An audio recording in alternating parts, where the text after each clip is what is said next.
Hello everyone.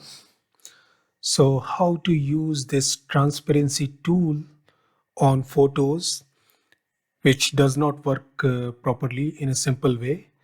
For example, if I'm opening one of the photo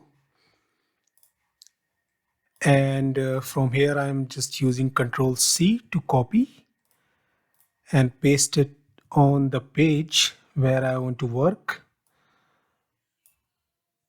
and then I can adjust the size here.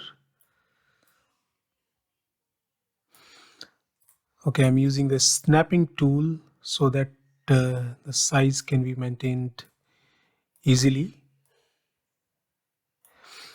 So now I'm using this tool. It does not work. I can do I can use many times, but it is not working at all. So how to use this properly?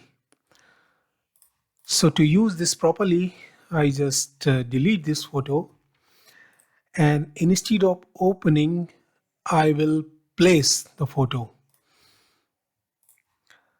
Now you can place it like this.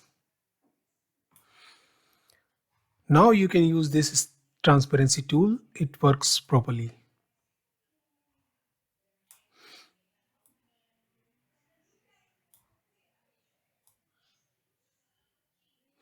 So this is the way you to use transparency tool on photos. Thank you.